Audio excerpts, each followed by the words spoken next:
우리 주님의 위로와 은혜가 여러분 모두에게 가득하시기를 주님의 이름으로 축원합니다. 저는 지난 한 주 컴패션이라는 어린이 선교 구호 단체에서 진행하는 목회자 비전 트립을 다녀왔습니다. 우리 교회에서 어린이들을 대상으로 제자훈련 프로그램 그로잉 EOE를 하고 있는데 이 프로그램이 컴패션에서 만든 프로그램입니다. 이렇게 우리 교회처럼 컴패션과 협력하는 교회 목회자를 대상으로 한 비전 트립이었고 필리핀의 빈민가에서 이루어지는 사역을 보고 왔습니다.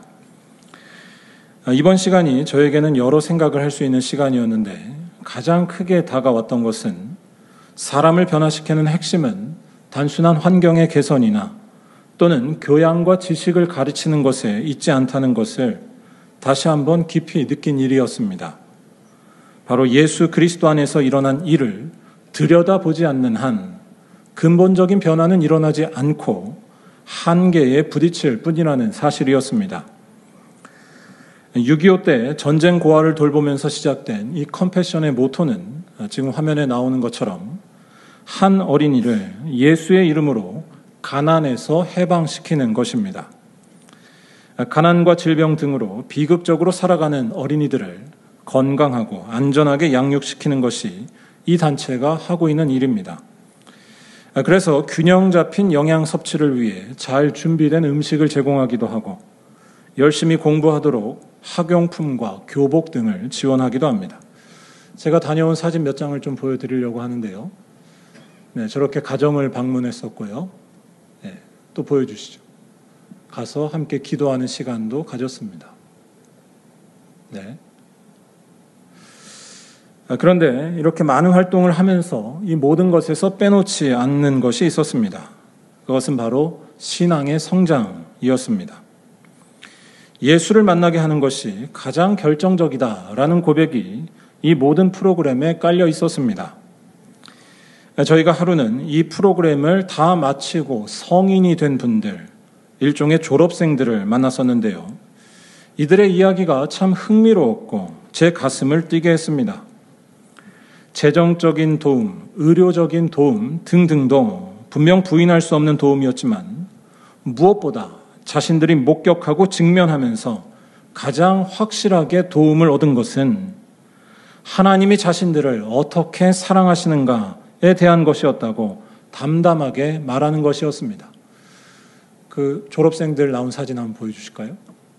네, 저렇게 앞에 서서 자신의 스토리를 설명하고 저희가 질문도 하고 그랬습니다. 이들은 다 극빈 가정 출신들이었습니다. 그리고 가난이 자신들의 삶을 어떻게 파괴하는지에 대해 쭉 이야기했었습니다. 가난은 한 사람의 꿈을 집어삼키고 한 사람의 인생에 그늘이 지게 합니다. 뭐라고 할까요? 가난은 영혼을 파괴한다라고 할 수 있는데 자기의 삶을 소극적이든 적극적이든 저주하게 만들고 상처가 남게 합니다. 그런데 이러한 아픔과 파괴에서 근본적으로 벗어나는 일은 하나님을 알게 되고 그분이 하시는 일을 알게 됐을 때였다라는 것이 이 졸업생들의 공통된 고백이었습니다. 끊임없이 자신들을 향해 너는 소중하다라고 말해준 믿음의 선생님과 후원자들의 헌신, 하나씩 알게 된 성경의 인물들과 자신들처럼 초라했던 그들에게도 역사하신 하나님의 놀라운 이야기, 그리고 어떤 것으로도 얻을 수 없는 자유와 평화와 생명을 예수께서 죽으시고 부활하셔서 우리에게 주셨다는 사실이 가난한 자신들을 자유롭게 했으며 새로운 삶의 뿌리가 됐노라는 고백이었습니다. 저는 이분들의 이야기가 한편으로 참 신기했습니다. 분명 가난 때문에 고통받던 시절과 그때의 지긋지긋한 절망을 겪었는데 돈보다 더 중요한 것을 말한다는 것이 신기했습니다. 분명 재정적인 지원과 거기서 오는 도움을 받았고 또 그것이 필요하기도 했었지만 동시에 그것 이상의 무엇에 대해 확신을 갖고 말하는 모습이 어찌 보면 모순돼 보이면서도 신기했다는 것입니다.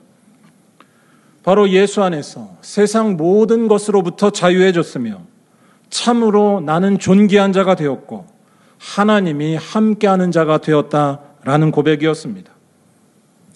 이 고백이 자리 잡았기 때문에 컴패션 졸업생들은 지긋지긋한 상처에서 벗어나 앞을 향해 나아갈 수 있던 것이지, 단순히 재정적인 후원과 학용품 몇 개 때문에 그렇게 된 것이 아니라는 이야기였습니다. 그동안 그들을 괴롭히던 어둠과 상처가 더 이상 문제가 되지 않게 된 것입니다. 정확히 말할 때 공부를 하던 일을 하던 어떤 상황에 있어도 자기를 미워하거나 파괴하지 않으면서 꾸준히 해야 할 일을 할 수 있는 능력, 자기 삶을 사랑하며 살 수 있는 원동력이 생긴 것이었습니다. 잘 들어보시기 바랍니다. 돈 때문에 공부하거나 일하는 것이 아니라, 달리 말하면 돈이 주는 기쁨이나 어둠 때문에 공부하거나 일하는 것이 아니라 예수께서 주시는 자유 안에서 아무 것에도 걸리지 않으며 순전하게 최선을 다해 공부하고 일한다는 것입니다. 뭐라고 할까요?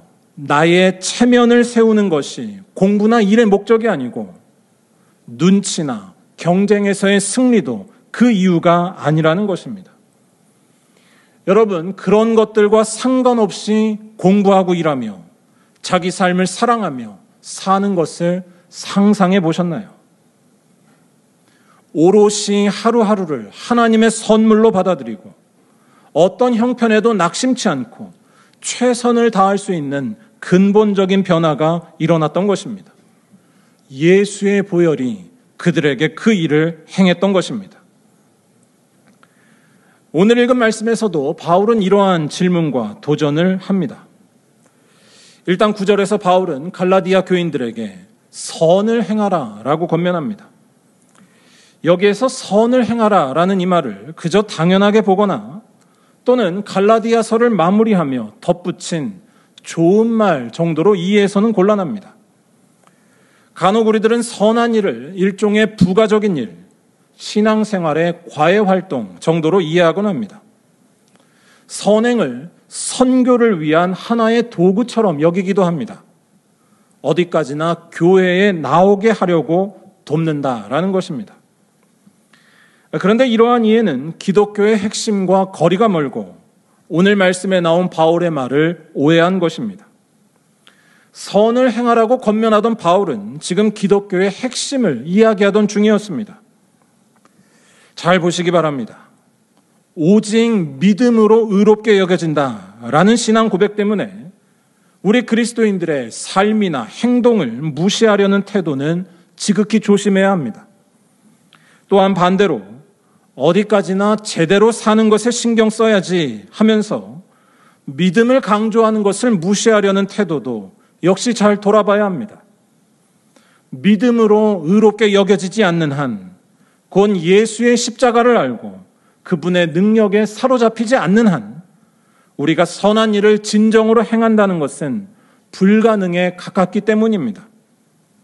다시 말해 예수 안에서 해방과 자유를 경험한 자에게만 선한 일을 할 수 있고 사랑을 할 수 있는 능력이 있다는 것입니다. 왜냐하면 그 사람은 더 이상 자기 자신이 이끌어가는 존재가 아니기 때문입니다. 그 사람은 성령이 이끌어가는 존재가 되었기 때문이고 자기 업적이나 주변 사람들의 인정, 어떻게 보이는지에 대한 집착과 연민에서 벗어났기 때문입니다. 무언가를 위해서 선한 일을 하는 것이 아닙니다. 이제는 자유하기 때문에, 곧 하나님이 다스리고 계시기 때문에 아무 것에도 낙심치 않고 꾸준히 주님의 일을, 선한 일을 행하는 것입니다. 예수 안에서 해방과 자유가 임한 것이고 그것의 능력 있는 결과로 달라진다는 것입니다. 오늘 말씀은 특별한 배경 속에서 나왔다는 것을 일단 잘 기억해야 합니다. 바울은 한마디로 지금 율법주의와 치열하게 투쟁하던 중이었습니다. 율법주의와 율법을 잘 구분해야 하는데요.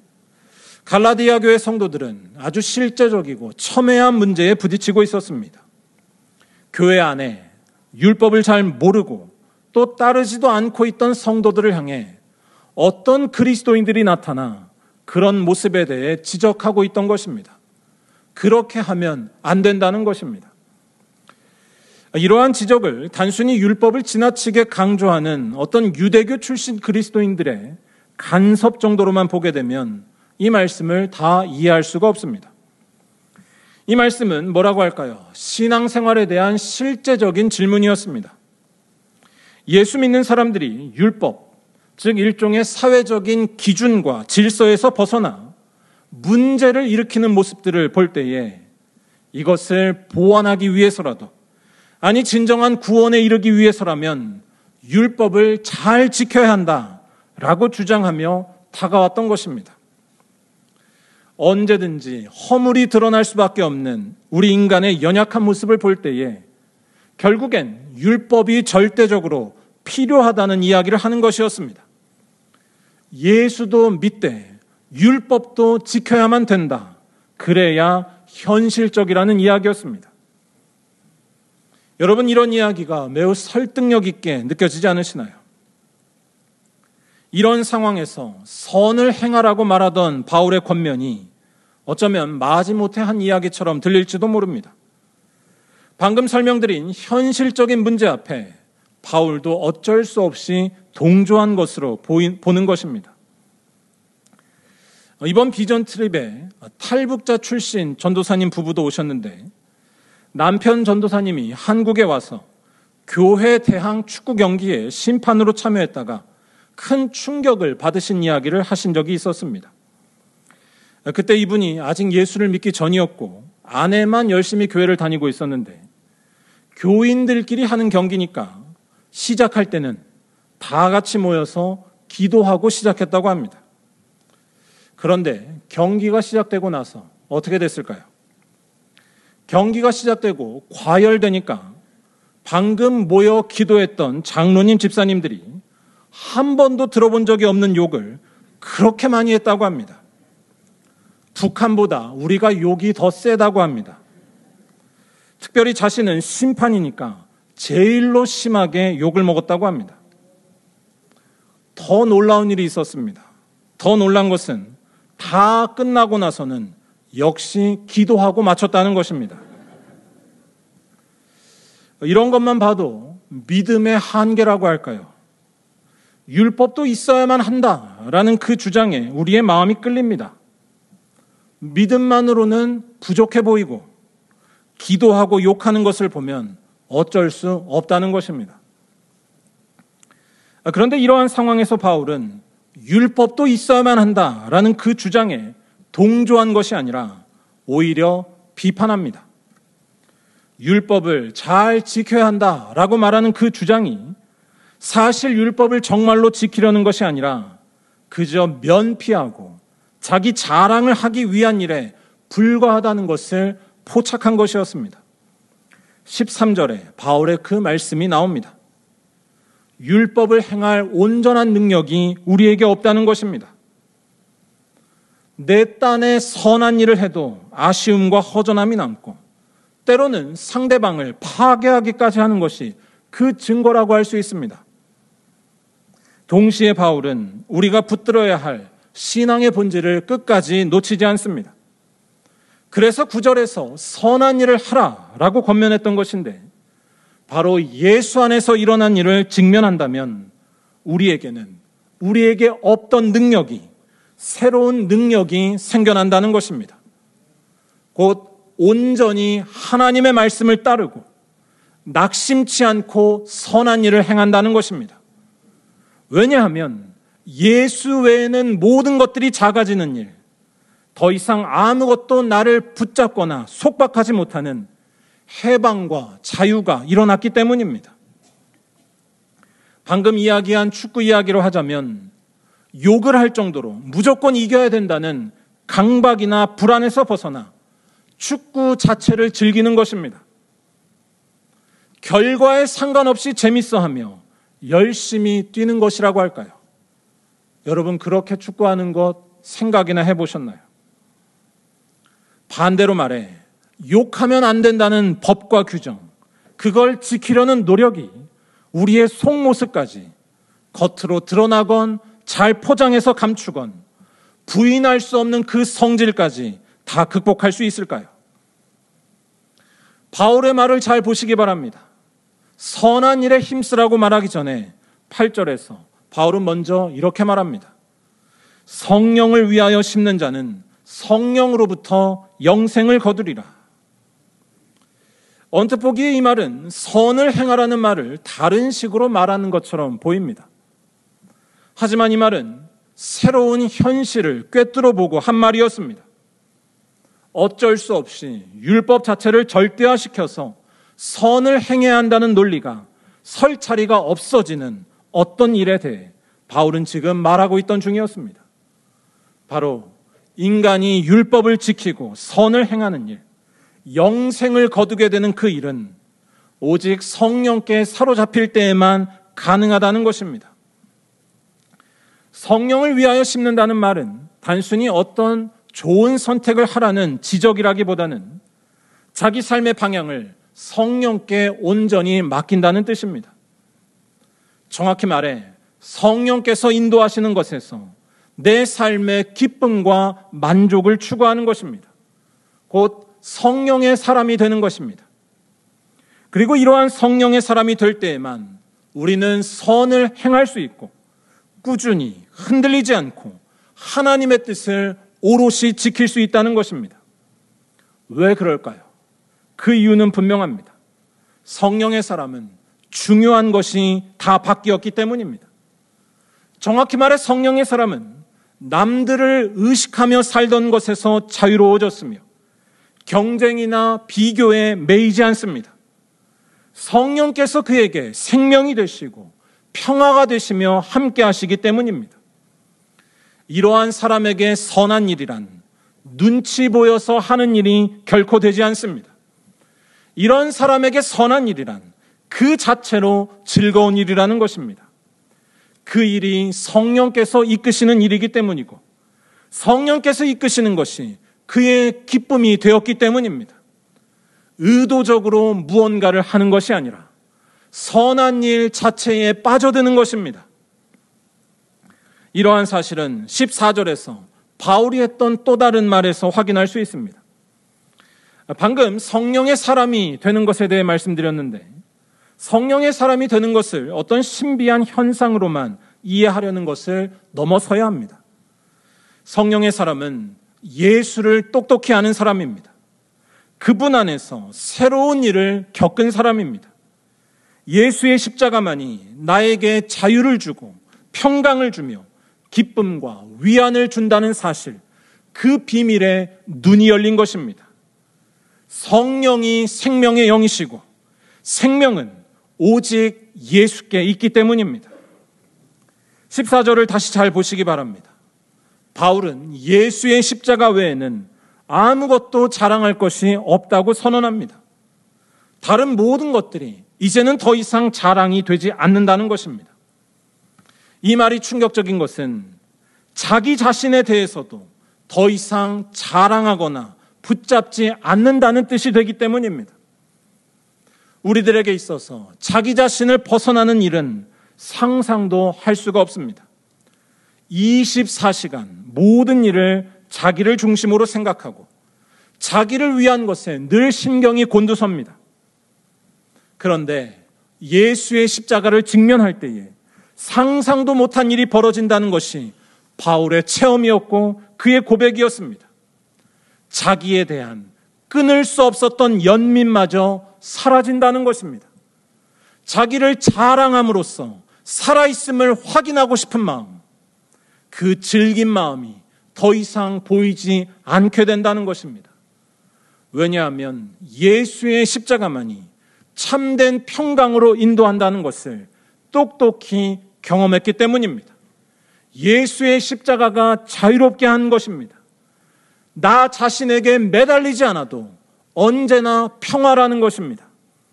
예수 십자가는 우리를 하나님과 화평케 하는 능력이며 우리가 어떠한 모습에 있든 하나님의 자녀로 존귀하게 살게 하는 능력이기 때문입니다.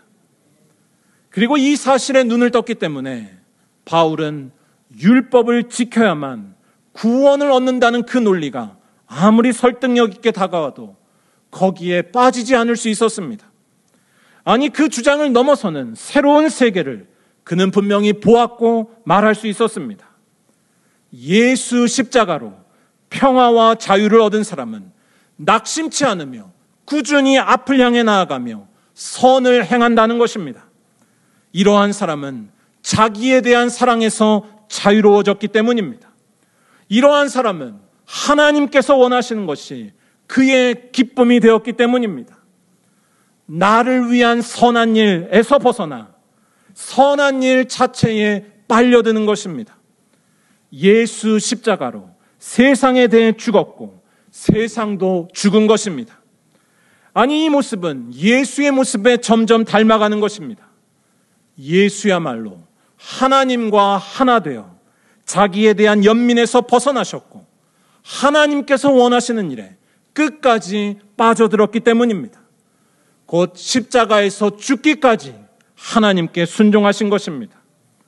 하지만 3일 만에 부활하셔서 자기가 없어지고 하나님께 빠져든 그 삶에 생명이 있다는 것을 그가 나타내 보이셨다는 것입니다. 그리고 우리는 이분 예수를 통해 새로 지으심을 받는다는 것이 15절에 나오는 바울의 고백이라 말할 수 있습니다. 예수 안에서 근본적인 변화가 일어나는 것입니다. 그래서 언제나 말랑말랑한 마음으로 하나님께서 이끄시는 삶에 빨려들고 거기에 자기를 맡기는 것입니다. 거기에서 아무런 근심도 하지 않고 마침내는 생명을, 부활을 맛보게 되는 것입니다. 사랑하는 여러분, 우리 모두 새로 지으심을 받는 이들이 다 되기를 바랍니다. 이것만이 우리가 평생토록 바라고 원해야 할 일인 줄로 믿습니다. 그렇지 않다면, 새로 지으심을 받지 않는다면, 곧 하나님과 분리된다면 우리에게는 생명이 결코 없기 때문입니다. 오늘이 맥주 감사주일인데 우리가 주님께 근본적으로 감사해야 할 것은 그가 우리의 삶을 새롭게 하시기 때문인 줄로 믿습니다. 주님께서는 우리의 삶을 새로워지게 하십니다. 자기 업적과 자랑에 목숨 거는 것에서 벗어나 평생을 거기에 소모하는 것에서 벗어나 하루하루를 하나님의 선물로 받아들이고 열심히 사는 것 자체에서 기쁨을 누리게 하십니다. 아무 대가 없이 하나님의 뜻에 빠져들게 하시고 낙심치 않고 주님의 일을 행하게 하십니다. 그래서 하나님과 일치하게 하십니다. 여러분, 이보다 더 감사드리고 이보다 더 우리가 찬양 드릴 일이 또 있을까요? 마지막으로 제가 이번 비전 트립 때 만났던 현지 교회의 어떤 목사님께서 컴패션 프로그램에 참여하고 있던 가난한 아이들을 축복하며 해주셨던 말을 여러분들께도 들려드리고 말씀을 마치려 합니다. 기독교의 핵심을 정확하게 설명하면서 우리가 왜 복된 존재가 될 수 있는지 그 이유를 정확히 밝히는 말이었습니다. 바로 예수가 계심으로 우리가 새로워진다는 것입니다. 영어로 이 말씀을 하셨는데 제가 그때 딱 듣고 메모해 놨다가 여러분들께 들려드리려고 적어왔습니다. 너는 부자가 되어서가 아니라 예수께서 내 안에 계시기 때문에 복이 될 수 있단다. 바라기는 예수만이 충만하게 계셔서 언제 어디서나 진짜 복이 되시고 감사로 가득한 새로 지으심 받은 말리언교회 모든 성도들이 다 되시기를 주님의 이름으로 간절히 축원합니다. 기도하겠습니다.